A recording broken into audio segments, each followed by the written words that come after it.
Welcome to the Stepmom Side with Alicia Crasco, the podcast for stepmoms ready to create the life they want and one they actually have a say in. Here we talk all things stepmom life and just a little bit more. Leave the superficial conversations at the door and get ready for perspective shifts and actionable advice to help you on your way to creating the life you want, one step at a time. Hi, Suzanne. Welcome to the podcast. Thank you for having me. I'm excited you're here. I don't think that postpartum stuff is talked about enough, so I'm excited to hear like your take on it and to delve into everything about it. So can you tell my audience a little bit about you? Yes, my name is Suzanne. I'm the author of a book called Postpartum. It's a I love that title. Like, it made me laugh. I didn't even make it up. It was my husband's idea. I was so mad. Okay. I was like, but it's so good. It's a dark comedy memoir on postpartum depression and anxiety.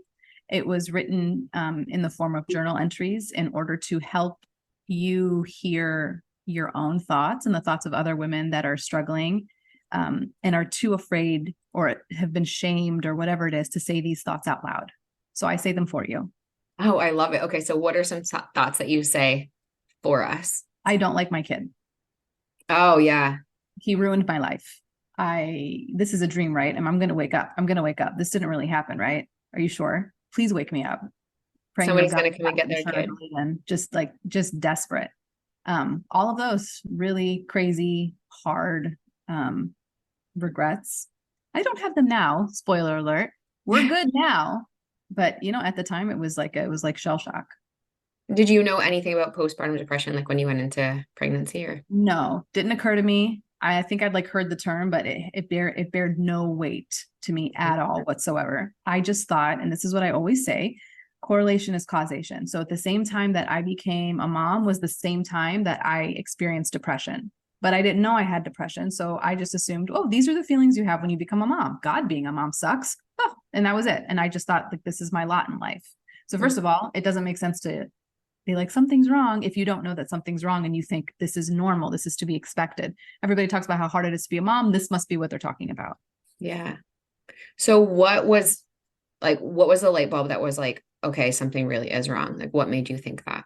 I had a friend who's she's a therapist and she also struggles with depression. And she was like, have you ever thought that you might have postpartum depression? I was like, no, Yeah, right. Rude is what it is. Like, who Right. are you to just go around passing it out, like, oh, you're depressed. Also, I had never had a mental health issue before. So in my very reasonable mind, I was like, well, why would I have one now? That doesn't make any sense. But she'd experienced depression before. She was a friend of mine. And so I was a little more apt to listen. Mm-hmm. And she just started saying things where I was like, how did you know that?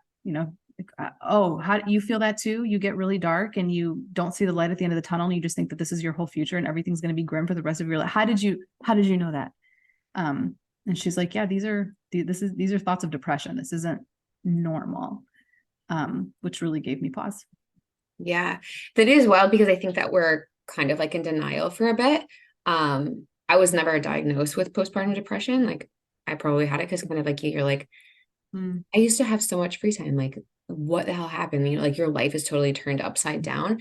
But then, yeah, I've never had a mental issue before. Like, of course I'm fine. Like, nothing's wrong with me. Like, it's just Right. like something that I'm going through. So when were you, like, how long after she said something to you were you like actually open or receptive to like getting checked out, or like, wait, something really is wrong? Oh, the timeline is so difficult. That whole thing is such a Like a blur. blur. What happened again? There was a moment in time where my husband just point blank asked me if I wanted to leave. He's like, clearly you don't want to be here. You feel like Sammy's ruined your life. So I used to be an actress, and he was like, go to LA, like go act and stay here, go for a year and I'll find somebody to help me watch the baby and you can go. And I was like, what the fuck are you talking about?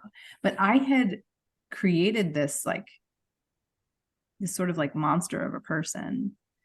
And he didn't know that I was experiencing depression. He just thought like, man, she is not taking this mom thing well at all. Mm-hmm. And that was like a punch in the gut to be like, how could you think I want to leave? Oh, because all the evidence shows that. Also his point to that. Yeah. Mm-hmm. So that's when I was like, I think something's wrong. I think I'm having like a very severe problem and I don't know what to do about it. And it's really hard when you're depressed, because when you're depressed, there's nothing you want to do.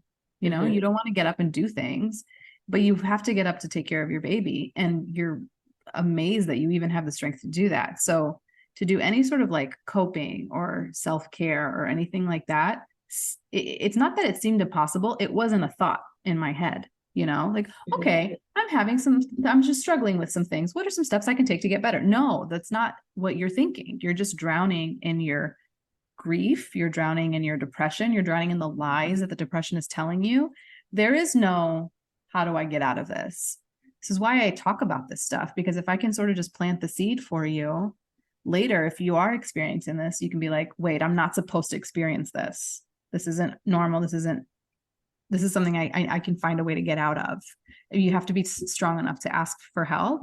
And that's kind of what's the hard part, because somebody isn't just going to magically appear and pull you into therapy. Like, you actually have to do a little bit of the legwork. And that's such a big ask. Yeah. And I think as women in society now, it's hard to ask for help, right? Because you're supposed to be able to do it all. Like, have the job, have the wonderful home life, have the perfect marriage, like have the perfect body, like, but also like get 8 hours of sleep and like drink all of the water that you're supposed to do and eat the best food, right? So there's all of these things that you're supposed to do. But then, especially when you're a new mom and you're struggling, well, what do you mean you're struggling? Like, you've got a beautiful, perfect little baby. Like, how could you possibly be struggling? So I had a big problem with that. I had a lot of guilt around my struggle because, well, particularly my family, they're immigrants. My parents are immigrants, and they come from an area that is under occupation and oppression. Sometimes my family that's still living there doesn't have access to water. Like, it gets cut off as collective punishment. Okay. I have relatives who sometimes don't have water. And I live in Scottsdale, Arizona. It's a resort town. I'm surrounded by like McLarens and fancy cars. Right. And I'm going to sit here in my little apartment, you know, my little condo, and be like, I'm sad. Good. Well, now you're just being bitchy. You know, now you're just being like a whiny little prissy, like, shut the fuck up, is what I kept telling myself, you know? First world problems. Yeah. So I'm sad. Oh, big deal. And man, did I downplay that, because I had no right to be sad, because I understand what real struggle is. I've been there. Like, I know. And so for me to, and again, I didn't know I was depressed. I was just like, oh God, I'm sad. Or like, I'm not doing this mom thing very well. Just shut up. Just get over it. Like, there's bigger fish to fry that, you know? So, I really shamed myself. And then I felt guilty when I did allow myself to wallow because of all of that. So just somebody's got it worse. Yeah. And I think that's the hard part too, is even though somebody's got it worst, your reality is your reality, right? Like, what's happening to you is what's happening to you. And if that's the worst that's happening to you, that's the worst that's happening to you. It shouldn't be downplayed or played up based on what's happening to somebody else, right? Like, if I'm struggling with something and you're like, oh, I'm struggling with something too, that doesn't mean that your struggle like cancels out mine or mine cancels out yours. Like, we can both be struggling at the same time. Okay. So you realize that you're struggling. You've got a lot of shame about it. What was the catalyst to actually get you to go to therapy? Like, did your husband call for you, or did you actually do that yourself? Oh, no, I happened to know a therapist. It was like my sister's friend. So I ended up reaching out to her, and she would sometimes come over. Sometimes we like go out to lunch. So it was like kind of casual, but I was still able to talk to a clinician. And that was really, really helpful. But my story is more like a cautionary tale. It's like, hey, don't wait 2 years to get into therapy. Like, don't just sit there and assume everything is fine. Don't take all the burden on and then punish yourself for having feelings, you know? So this is like, just do as I say, not as I did. Of course. Yeah, I could say the same thing. Yeah. Yeah. So yeah, it was a while before I went into therapy, and then I didn't stay very long, because man alive, is it hard to find a therapist that you drive with. It's like dating, but it's very expensive dating. So that can be very discouraging if you meet somebody and you don't like one I met, she was really dismissive to me. I was like, God, I wish I was I was like, I used to be an activist too. So, and I was like, I wish I was in the Middle East and fighting for these causes. And she was like, that's kind of dangerous, right? And I'm like, yeah, no, I know. Like, why are you That's why I want to do it. Yeah, I want the rush. I want like, and I want to help people, but she was so, so dismissive about it. And I could have just never gone back after Mhm. that, you know? But I know I needed to talk to somebody. And it's also really, really helpful to understand like the kind of therapy that you're looking for. Yes, I agree. I Probably mean, a whole other podcast for a whole other day. yeah, to kind of touch on that a little bit, when I'm coaching someone and they say they're in therapy, I'm like all about it, right? Like I think everyone could benefit from therapy 100%. But if you're in a blended family and you're going to see a therapist that doesn't have any blended family background, Mhm. you might as well be talking, not necessarily, but like you might as well be talking to a friend because the dynamics are so different. So if you're Mhm. going to somebody about postpartum depression and they don't have experience in that, like it's can be helpful, but it's not going to be as helpful. And so you're kind of like the dating thing that's like really expensive to not be getting the help that you absolutely need to get. Yeah.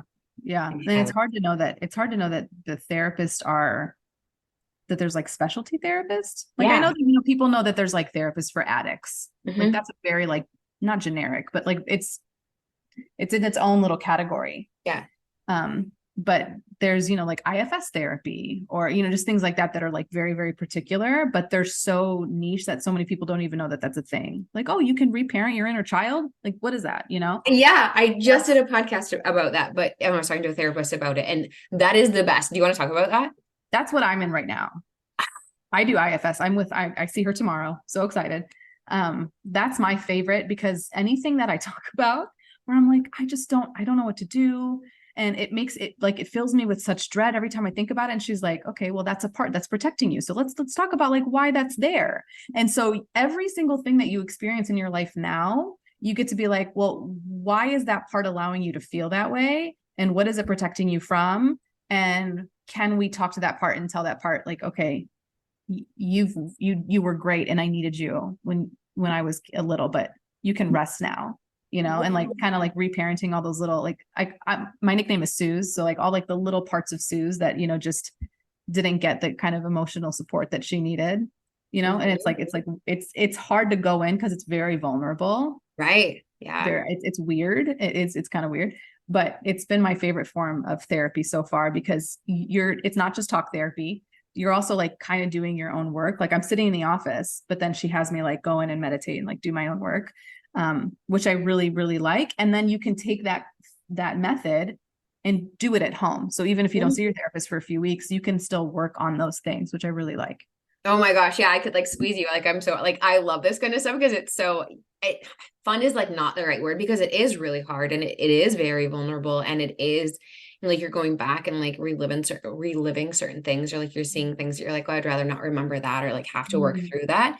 But it's just like that's where like the best growth comes from. And yeah, like healing your inner child, like you are speaking my language. It's just so interesting because you start to really understand yourself. Mm-hmm. Like really, really, we like got into like kind of like the women that I hear in my brain that are like from my ancestors that again, like we grew up in this area of like oppression for centuries. So there's like all these like little old ladies in my head who are super, super tough. Okay, but they're also kind of dismissive because they are so like they're larger than life and they're these people who are like really, really strong that they don't really focus on themselves. Mm-hmm. You know what I mean? And so there's never been like healing ever, ever in my like whole lineage. And so you start to like just go in and you're like, oh my God, like I'm healing myself. I'm breaking ancestral trauma. I'm like, it's like so much, but you're also like, this explains everything that I do all the time, all day. Yeah. And breaking the cycle though, like that is, oh my gosh, if we could just take a second to talk about like that is the hardest thing. Like I'm like, oh, we're going to talk about postpartum, but like, yeah, I'm all about this. Because that is one of the hardest things to do is to not pass down whatever trauma you've got in your own lineage to your kid or the kids or the people that you come into contact with. And it's hard because maybe your family does this too. Well, like that's what we've always done. That's just how it's always been. Okay, well, there's also a better way to handle things or a better way to do things and to process through. And once you can like, yeah, once you get into that part where you're like this, okay, like you said, this is why I act the way I do. These are why I am triggered by the things that I'm triggered by. It all makes sense. Okay, let's heal that part and let's, talk to that little person on the inside to be like, Yeah. it's all okay. And I like, call it it's, in my book, I call it ancestral muscle memory. oh, good. I don't know if I made that up, but I think I never heard it before. I've never heard of it But either. I've heard ancestral trauma, but it's ancestral muscle memory because it's like stuff that you just do that just happens without thinking about it. My son, who had not yet met his uncle, like he didn't meet him for like four years, I think. They sit exactly the same way. He sits exactly like his uncle. Never met his uncle. His uncle is 35 and he still sits this way. Like it's just who he's always been. And he does the same thing. And I'm like, that's just muscle memory. That's like, it's so interesting how they're exactly the same in that way. So I saw that all as like, you could go back and think about like my days of depression and how I could handle really big things, like really big life events. Like I had been in a war zone and I'd been shot at. Cool, not a problem. But I could not handle when my father-in-law during my depression drank my juice, lost my shit. And it makes me think that like, when with my lineage, because we're so used to like big world stage problems, that the small problems are actually a lot harder to deal with, It's and more then personal level. yeah. So here I come with my depression and I'm like, of course, there, like I said, there's bigger fish to fry in the world and there's like real quote, real problems, but also I come from a line where like the little problems are so dismissed. They're so dismissed that I don't actually know how to cope with them. I actually do like freak out and panic and get, have anxiety over really small things. I can't do them. It's so hard for me. And it just makes me think like, that's just never been something that we ever focused on. So did this all come about like when you were going through postpartum depression? Like you started with that and then you just went like trickled through like down to like generational trauma stuff? No, this is all stuff so my kid they started school today. They're 6 and 8. Okay. And like, I'm only just now being like, it's only just now happening where I'm like going deep dive. And then sometimes it takes me back to my childhood. Sometimes it takes me back to my days of postpartum depression. Because at that point, I just needed to get out of it. I wasn't sitting here being curious. Like right now, it's coming from a place of curiosity. Oh, that's so interesting that like you were saying earlier, like, I don't want to say it's fun, but it's kind of fun. Yeah. Yeah, it's really interesting. We're being really curious about ourselves, but I was not prepared. When you're in the middle of depression, you can't be like, oh, well, that's a fun little fact about me. Yeah, right. And yeah.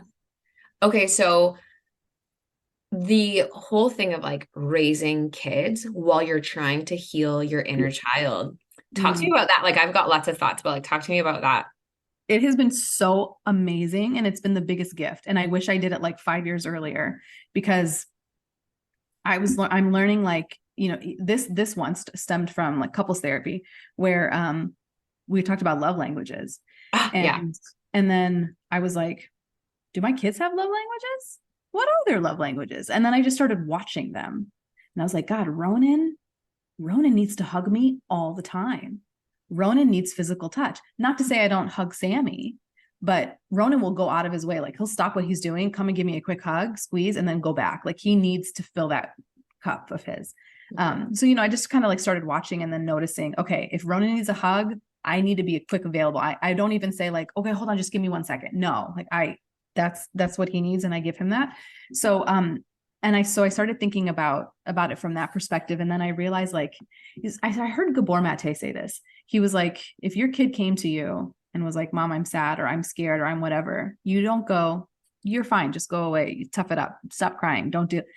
But we do that to ourselves. And so if we're talking to ourselves and thinking of like the 5-year-old Suze, who's sad and scared and nervous and anxious, we shouldn't be sitting here going like, you're fine, get over it. Because those are parts of us that are still 5, 6, 3, 2 years old. I don't know, so I was able to kind of just like take those thoughts and understand that the reason I ended up this way, the reason I struggle with, like, I have a super disassociative personality.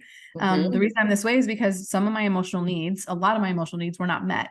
I Yeah. will be damned. And I know I'm going to struggle. And I know they're going to be on a podcast on a hologram 30 years from now being like, here's how my mom didn't meet my I emotions. know. Yeah. Oh my gosh. Yeah. It's just, you're just going to fuck up in your own unique way, but you just hope you do it a little bit better than your parents and their Yeah. parents. So, I just try to think of like what wasn't being met for me, what wasn't being met for my husband, because we're very, very different, and try to kind of like fill in those gaps as best as we can. And a lot of it's just being super present, truly, because that's all they need. Like my mom and dad didn't have time for me. They were so busy, and she was busy raising me, but that Not busy doesn't mean being that there. she was there. Yeah. Yeah. Yeah. Oh my gosh. Yeah. We could like talk about that too. And I think it's interesting, like you talk about like how you and your husband are different. And I find people like super fascinating, but you've got your own whatever you're bringing to the table. He's got his own whatever he's bringing to the table. You don't really, I mean, you know about his past, but you don't really know it like you know Right. yours, right? But then like you guys get together and now we're going to raise a family together. I find Mm. that like so fascinating because then like as life unfolds and you bring kids into the marriage, well, kids, it's like having a magnifying glass on your own like faults or your own traumas or your own whatever. And you're like, damn, I didn't even realize that that was going to come up. And then like I'm dealing with my own stuff. Now, never mind you, like my husband's got his own stuff too. And everyone Mm. processes things differently. So I find like people like being together like that is super nerdy, but like super fascinating. No, And it's so cool. how do I go What's ahead? really interesting is, like, for example, my husband, his parents got a divorce when he was 7. Okay. So when Sammy turned 7, that was a really hard time for him. Yeah. You know, he's looking at that kid and he's like, God, I can't imagine. And they look identical. So he gets to look at Sammy and see himself and see like my dad left. Okay, like what would happen if like I just walked away? Like, how is he supposed to cope with that? And it like that was just really, really hard for him. And I noticed that too. There were certain, like, every year when Sammy turned 3, it's always your first one, your first kid, right? When Sammy turned 3, I was like, I cannot believe my mom XYZ when I was 3. Like, I should not have had to deal with that. That's too young. Sammy's at the age now where when my mom told me, I think me and your dad might get a divorce. And Sammy's 8. I was 9. And I'm looking at Sammy and I'm like, how could my mom put that on me? Like they weren't even getting a divorce. They got a divorce 4 years ago. She was just like, she just told me. And I'm like, I would never, ever do that to him because your whole stability just, Yeah. so anyway, you go through those and you're like, oh, I can't believe that happened. I'm definitely not going to do that. So there's like overt mistakes and overt things that are just a bit more overt, obvious. Yeah. So let me ask you this. Since it's you parent different, it sounds like you parent differently than how you were raised. Do Mm-hmm. you ever get any pushback from your parents or like any of your extended family members about how you parent differently? I don't have a lot of association with them anymore. But my dad was a bit more, he puts his own trauma on his grandchildren, not directly to them, but through me. He's like, no, you have to make sure that they always feel the most important. And because he didn't feel that when he was a kid. So there were just things like that. But if I ever came to them and I was like, I don't know what to do, then they always were just a little bit more. I put a lot of pressure on myself. I don't want to say in a bad way. I'm trying to be so much more thoughtful, but we came out fine. So I think they think like, no, it's okay. You need to do it this way. You're fine. But I would just be like, yeah, yeah. But for the most part, my parents know that I'm not like, I'm just going to do things differently. Mm-hmm. Okay, so you don't associate with them anymore. Are there things that you do, or you don't associate with them that much, I should say, because same. But are there things that you do that you can hear like your mom or your dad in your head being like, you shouldn't do that? Like, why are you treating them like that? Or like I would, or if you think to yourself, like, I would never be able to talk to my parents like this or act like this, or do you ever have anything like that? Hmm. I ask because it sounds like we parent the same. And so if I talk to my daughter in a way that she doesn't like, she'll say, I don't like you talking to me like that, which I love that she says that. She But like, feels safe enough to tell you that. That's exactly. awesome. and she's 4. But if I were to say that to my mom, like even now as an adult, I'd be terrified to say it even now. Oh my God. Girl, I would say it for so the shock rude. factor now, but like, yeah, Oh, as a kid, no. I do remember, I've never shared this on a podcast either, but I do remember like in high school, like being in an argument fight with her and her being like, I don't get it. Like, I'm a great mom. You know, you guys aren't like the threshold was really low. You guys aren't pregnant as teenagers. You're not like in the streets. You're not in trouble with the cops. sure. All right, well, whatever. I was like, that's your threshold for like being a great parent. But then she was like, I am a great mom. And I remember saying to her and her being so mad, you are a great mom. You're teaching me exactly how I don't want to parent my kid. And I was You like, said that to your mom? to her face, like in the heat of the moment. How And are you still alive? I know I think she was basically like, what the fuck? Like she was so pissed. But I was angry too. Like that's your threshold. Like, first of all, like I get to make my own decisions. Like, and like you, like I'm gonna do things differently. But I knew then, like, I don't like this kind of parenting. Like I absolutely will not do this. But then like when I became a stepmom, that's really the only parenting that I knew. Like Yeah, stonewalling or like the silent treatment or like you right. do as I say, not as I do kind of thing. And then, yeah, then like my horizons were broad and like I had several friends that did like gentle, respectful, conscious parenting. And I was like, yeah, this is a lot more in line with like what I want to do. Right. Right. So I experienced that too, in that I was like, okay, I definitely am not gonna, no offense to my parents. And this is kind of where it comes in. They did what they could with what For they sure. and they loved us. So if there was anything that they could have done more, they would. But this is what they had. They both come from really difficult childhoods. There's only so much that they could give us. So for me, I was just like, I'm just going to find all the grace in the world. And I see like my mom's wounds. I see her trauma. And I know about a lot of her childhood trauma that is horrific. And how could it just makes me go like, how could I expect my emotional needs to be met when she is still not healed from the things that happened to her? Like there's only so much that she could do. And it just made me like, it makes me really sad for them. And it makes it a lot easier for me to just find compassion, but also be like, okay, but I'm still not going to do that. And it was very recent where it's when I started doing my own work, right? Because if everything stems from your childhood, then you have to be like, well, why did my mom do that? Yep. Okay, well, what the hell was happening in her childhood that she's an adult and she now does this, So it's this whole, it's exhausting work, Yeah. but it made me really, it gave me gratitude for them doing the best that they can and compassion and grace. And I'm just going to hope that my kids have that same compassion for me.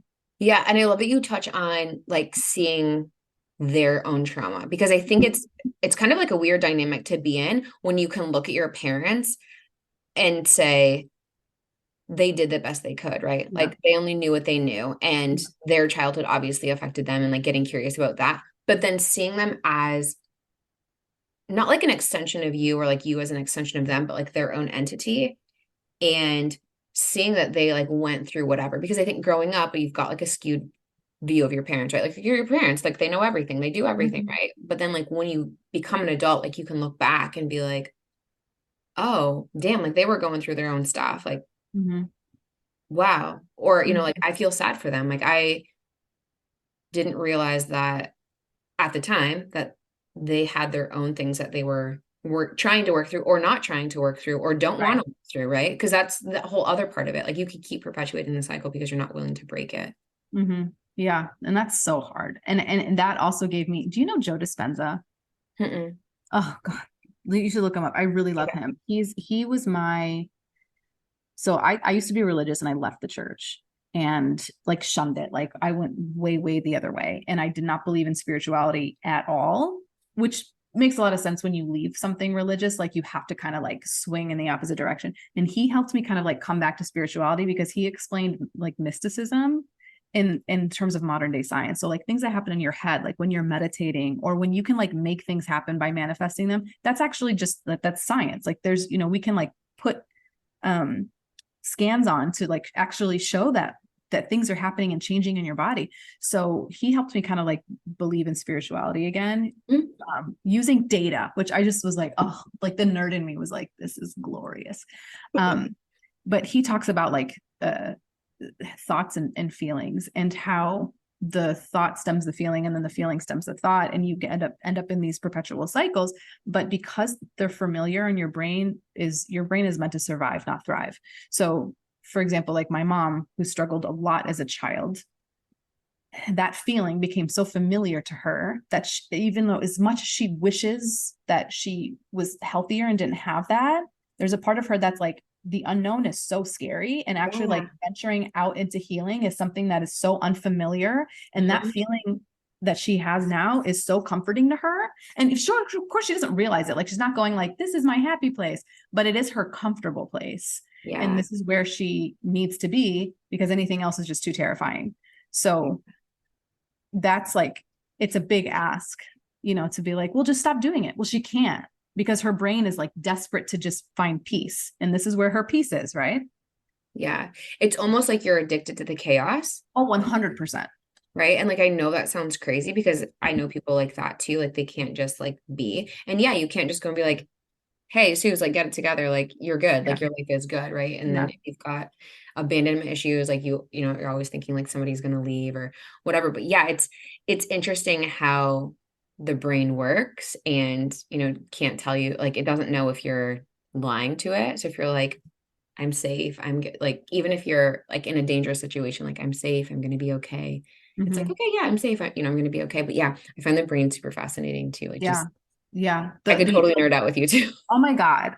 Just like so she's like experiencing this trauma in her childhood, but she keeps reliving it.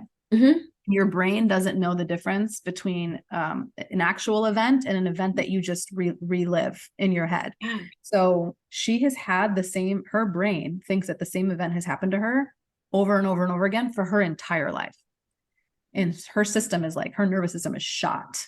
And who could blame her, but it's like fascinating to me that the brain doesn't know the difference between a real event and like a visualized event, which means that, to your point, it's like super powerful. You could be like, I'm safe. And your brain's like, cool. I mean, I know we're simplifying this significantly, but the fact that you're like, you can like think yourself into trauma is like, that's crazy. Yeah. Well, okay. And then, as women, we overthink so many things, right? Like, there's so many stories that you make up. And, like, going back to like that postpartum depression, like when you have a baby and you're just like staring at them, because what if they stop breathing in the middle of the night? Chances of them just like stopping breathing in the middle of the night are slim to none, right? And Slim's out of town. But there's all of these things that you like think up, like, what if they roll over? So I've got to make sure that they're prepped up, or whatever the case may be. And there's thousands and thousands and thousands of thoughts like every second about what could possibly go wrong. And then just take a chill. Like, it's okay. Like, those things probably aren't going to happen, but you can't shut it off. I never realized how dark my thoughts could go until I had a baby. Mm-hmm.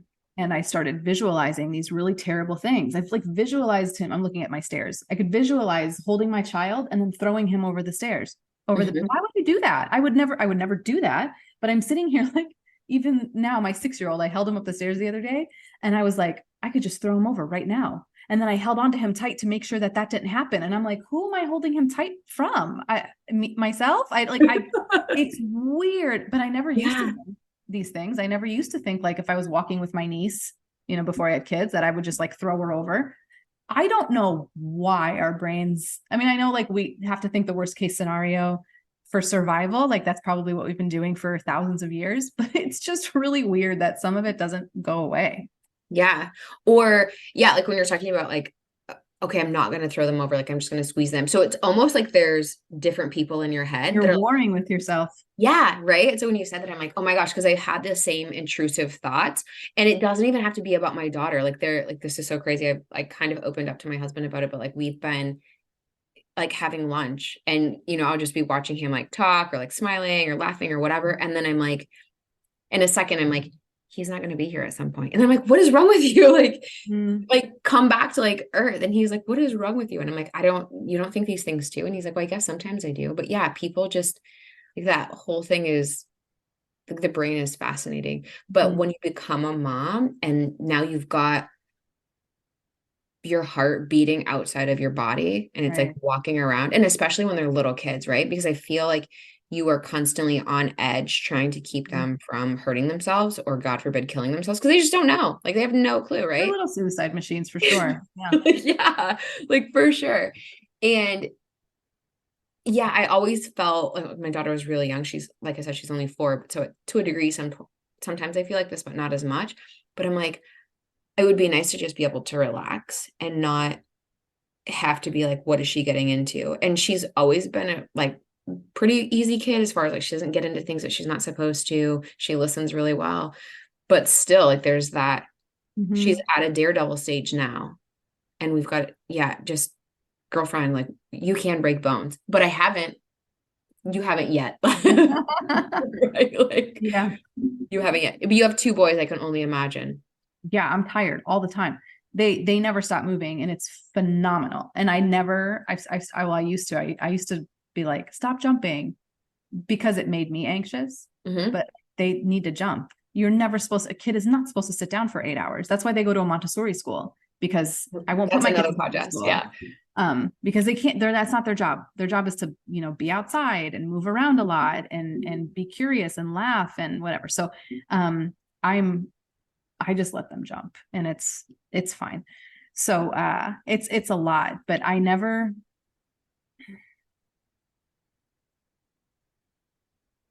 really excited to watch them be allowed to be children. They say play is the work of children. I can't remember who said that. Yeah, I know that, but I don't know who said it either. But Yeah. yeah. And it's just so fun to watch them be allowed the opportunity to be intuitive, you know? Hmm. Um, it's a dream. And my regret is because of my postpartum depression, I spent like the first 2 years, 2.5 years not enjoying that. And then maybe not also allowing for a place for them to do that. Hmm. Just, I was so focused on myself. It's not my fault. The postpartum depression, Yeah. but it does make me sad. I feel like I was robbed of a lot of that, especially because the first like 7 years are the most important. That sets you up for life, man. And no pressure, mamas, but like, don't worry about them when they're teenagers. Like, if you could just like do it now and set them up for success now. And I think one of the best things that you can do to set them up for success is to actually listen to their own intuition, because we spent all this time as adults trying to get it back because ours were squashed. But Hmm. what happens like if we never lost it? I know this was supposed to be about depression, but I I don't know why we're talking about all these other things. I guess it's I just meant to know. be. Right. Yeah, I totally agree with you. I'm like, we're supposed to talk about postpartum depression, That but should be the title. This is supposed to be about postpartum depression. yeah. Okay, so let's talk about that for a second though. What would you say about your postpartum depression? Like, what is something that you benefited from having postpartum depression? Because I think most Helping people view it as like a negative thing, but like, what was a benefit of having it? That's such a weird question, Alicia. I've never had anybody ask me that before. Um, to me, the benefit's only in hindsight. I can help mamas now. I understand things better now. Um, it's all in hindsight, truly. There's nothing about what I experienced that was like, if I could make it go away and not have experienced that, 100%, because I feel like it robbed me of so much. It took away the first year of my life with my son, like really connecting with him and really bonding with him. That was stolen from me. Mm-hmm. Yeah, I hate that. I hate that. And this is why I want to talk about it as often as possible until we get sidetracked about other stuff, because it doesn't have to rob you of that. And if you can be aware of the signs, so there's people don't always know that there's a difference between baby blues and postpartum depression. So all the things that I experienced for over a year or two, whatever it was, were things that I experienced the first 2 weeks that you probably experienced for the first 2 to 3 weeks, right? It's, you feel really heavy, you burst into tears all the time, your body aches, you can't see the light of day, like you're just shocked, you're all these things. Okay, that's normal. And then about 2 weeks later, you start to mellow out. Sometimes you don't. And that's not it's okay. It just means that you need a little bit of extra help and care. And we're not living in a system that's set up for that care. Mm-hmm. We check mamas after 6 weeks.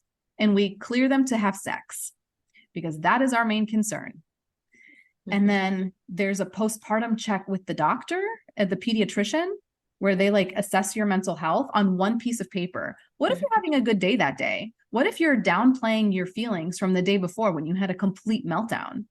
Because today's a good day. Also, you don't want to get your kid taken away from you. Also, the questions are not very, I just don't like the line of questioning because it's not, and be like, overall, how are you doing? You're like, I don't know. I don't know how to answer this. I don't know what I'm feeling, you know? So I filled out the paper, but I was having a good day when I filled it out. So it was fine. So nobody. And I made it to the doctor's office. I'm good. Yeah. So nobody was like, hey, you might have a, you know, I wasn't great, but I also wasn't like suicidal or wasn't going to hurt my baby. So as those two camps are really all they care about. This whole like grayscale in the middle, nobody gives a flying fuck about. So what do you do? Because most of us are going to fall into that category. We're not going to be in postpartum psychosis. That is a huge, terrible problem. Thank God it's very, very rare. But the rest of us are, you know, kind of like ebbing and flowing in this little area. And it needs to be talked about. And you need to be able to find resources, and you shouldn't have to go out seeking them.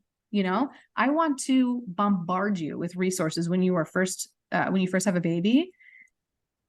And then I need you to push them away when you realize you don't need them anymore. Oh, but if you do need them, here they are. No, instead, we make you struggle, we make you suffer.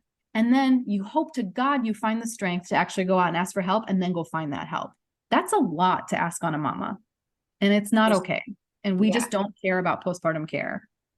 I would say it's here in the States, it is really mind-boggling to me. You know, like we were talking about this prior to recording, but my friend that was like, oh yeah, you know, when I was pregnant, like, don't get used to it because once the baby shows up, no one cares about you. They just care about the baby. And I was like, what the fuck? Like, that's so weird. But then it was true. And you shared the story about your friend. I think it was your friend, not your sister. But like, once the baby showed up, they would just like take the baby. Yeah. She was like, oh, I was a chair. Yeah. Somebody came and took the baby off of my lap and walked away. Didn't even make eye contact with me. She wasn't a real person anymore. And that's really, really weird. So you start telling yourself, oh, I'm not a real person anymore. I'm, quote, just a mom. So to me, I had actually like demonized that phrase, just a mom. Oh, what a horrible thing. Tell me Are you about kidding me? Like the fact that I get to raise Sammy and Ronan, and they're so incredible. They're just the most incredible people. Sammy can explain inflation. I don't understand his brain, but he can explain inflation and relate it to the housing crisis. I don't know how he does it. like, who are you?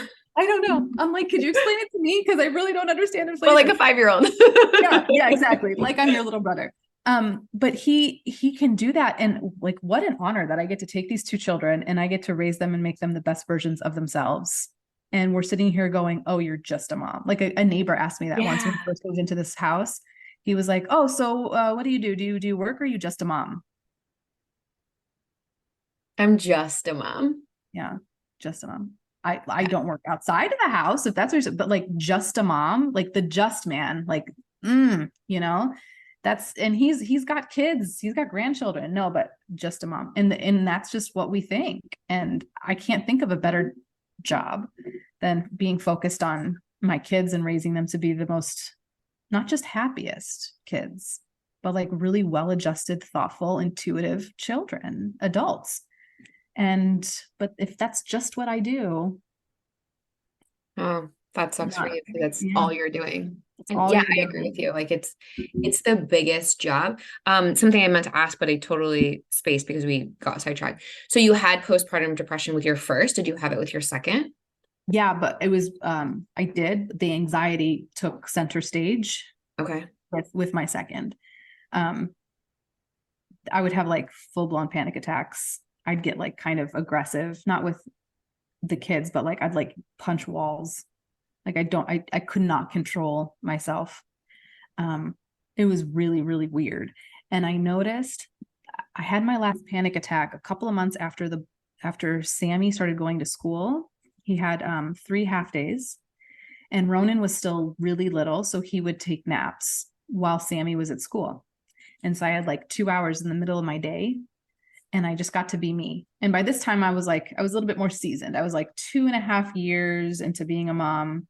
I kind of gave up on like, I should clean while they're sleeping. Right. So I was like, oh, I'm doing what I love the most. I'm going to read and I'm going to drink coffee, which is hilarious in hindsight because I had like massive amounts of anxiety and I was like, I know you. Wait, coffee doesn't help that? I was not thinking about that. Like, I understand there's a correlation there, but I guess I didn't want there to be one. So Right. I just ignored it and I just drank my little cup of anxiety. And and I read my like, Harry Potter or whatever, like I really love like fantasy fiction and things like that. So I'd read that and I had my 2 hours. And sometimes I'd take a shower if I wanted to throw that in there. And it was glorious. And then so by the time Ronan woke up, we had to go pick up Sammy from school. It was so cute waking up Ronan. If I had to wake up Ronan and I wasn't in a place where I had recharged, it would be the most dreadful thing. Mm-hmm. But I got to be like, oh, look, he's so cute. Let's go get Sammy, and we would go to school and we'd get Sammy. It was great. But I needed 2 hours in the middle of the day to recharge or whatever. Like I got 2 hours because that's how long Ronan napped for. But I don't believe that there's a possibility to recharge at the end of a day. That's not for recharging. That's just for going to sleep. If you're lucky enough to sleep. So, and it doesn't make sense for somebody to be like, if your husband is being a darling and he's like, hey, I know you're, got a lot going on. I'm going to send you in 3 months to go visit your sister in Florida. I need help now. What are you doing for the next 3 months? Like you're just on the clock for the next 3 months, So the daily breaks, the small breaks here and there, finding what it is that you like. These are coping skills, right? This isn't going to heal you of depression and anxiety, but these are coping skills to help you along the way. What are some things that you do that give you joy that you could just stop for 20 minutes and do? So like watching an episode of, I love watching like Friends and laughing. Comedy is my my jam. Is there something like that I can do to just like have a moment to myself to recharge? Whatever that is I know everybody's got a different thing. So that was like the only coping skill that I actually successfully did. And that was when I saw my anxiety turn around. Because you were taking care of yourself. Mm-hmm. Yep. Oh my gosh. Okay, so tell me about your book. Oh yeah, the book. So it's written in the form of journal entries. Okay. And I did this on purpose because I wanted you to get inside my head because I tried to say like all these dark thoughts and people were really weird about it because you can't tell people I don't like my baby. It's a really bad thing to say. You shouldn't say that. Except for the fact that that's how I felt. So after a while, I kind of stopped talking about it, kept it all in like a nice, healthy person. And eventually when I decided to write the book, I wanted to write it in a way that allowed you to get inside my head. And to me, the best way to do that was in the form of journal entries. So the journal entries are fake. Like, I was going to ask. I never wrote these. People were like, is it your diary? I'm like, no. I never You should just say yes. Yeah, you're welcome. I never actually wrote those down. The stories are all real. But then I got to use my creativity. I told you I was an actress and I loved script writing and things like that. So I love dialogue. So I got to use my creativity and create stories out of the stories, create like just characters talking and things like that, even though the characters are like me and my sister and my husband or whatever it is. So it's in the form of journal entries and you watch, it's split into 2 parts. The first part is like chapter 1 is we decide to have a baby and you kind of like watch how that happens. And then you spend the first part just kind of watching my pregnancy and all of my fears and all of my like realizations about how weird it is. Like we take it so lightly. Oh, we're having kids. Like, no, that's a really serious thing. Like I know a woman who got pregnant. She revolved her pregnancy around a family trip to Disneyland. And I'm like, no, I got so mad because we just like, we're so casual about like you just expect to have kids, but maybe some of us shouldn't have kids and maybe some of us should be like we're not ready to have kids and maybe 30 isn't actually that old and you can wait a little bit longer to have kids if you want, so there's all these like different things, but we just are so cavalier about it. It's very strange. So and then part 2 is he's here and it's just awful and you're like watching me panic about really weird stuff and then I find out that I have postpartum depression and then you watch me try to deal with that. The silver lining at the end is, and obviously there's no like giving things away. I love my children and we're in a good place. So at the end, what was really, really cool, and this is the epilogue in the book. The epilogue is like, so we skip a few years later and it's the first day of the boys going to school.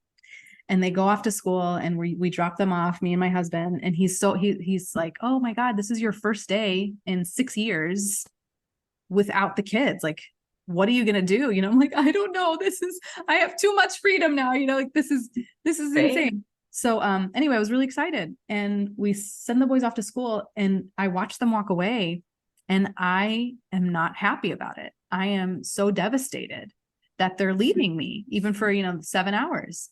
And this is it. Like, this is a different chapter in our lives now. And I got really sad. And my husband was like, oh, I'm so sorry. You're so sad. And I'm like, no, this is so great. I am so happy that I'm sad, because this means that I like really love them and I really want them near me, because for a few years, I didn't think that I felt that way. And I didn't know that I would ever feel that way again, ever. So the fact that I'm sad that they're gone, to me, is something to be really joyful about. Mm-hmm. I love that silver lining. Like, that's so beautiful. Mm-hmm. That is a lot of growth going through, like, from what you've gone through to like where you are now. Yeah. Or, I mean, I know that was a few years ago, but like that. Okay. So I could gush about that, but like, where can people find you then? Like, where do they find the book? Where do you live online? I live online on Instagram, Suze Yatim Aslam. I'm sure it'll be in the show notes. And then the book is called Postpartum, Pardon Me. And that's on Amazon. Oh my gosh. Thank you so much for coming on. This was such a good conversation. Like, note to self, add to return guest list. Because you're funny too, though. I'm like, oh, she's really funny. Thank you. That's my thing. If I can make you laugh. Yeah. That's how I deal with like hard things too. Like, as you know, I'm a stepmom coach, but like, I'm not the coach for you if you're not going to be able to like take some sort of sarcasm or humor with it, because it's too short to be serious all the time. I agree. And I think there's moments for that seriousness. I'm just not your girl for that. Right. Yes. I'll find someone else. Oh my gosh. Yeah. Thank you again. I appreciate your time. Thank you so much, Alicia. Thanks for taking time to listen to this week's episode. If anything was helpful or resonated with you, please share it on social media and tag me. I'm just at Alicia Crosco. And if you could leave a 5-star rating and review while you're at it, that would also be really helpful. And if you find yourself struggling with your stepmom journey and you want a little bit more support without the hefty price tag of coaching, you might want to check out the Stepmom Side community, which is my own private community for stepmoms, where you get to connect with other stepmoms around the world and myself, where I hold weekly office hours and monthly group coaching. It's kind of like you have your own personal coach in your own back pocket. Again, without that hefty price tag. See you next week.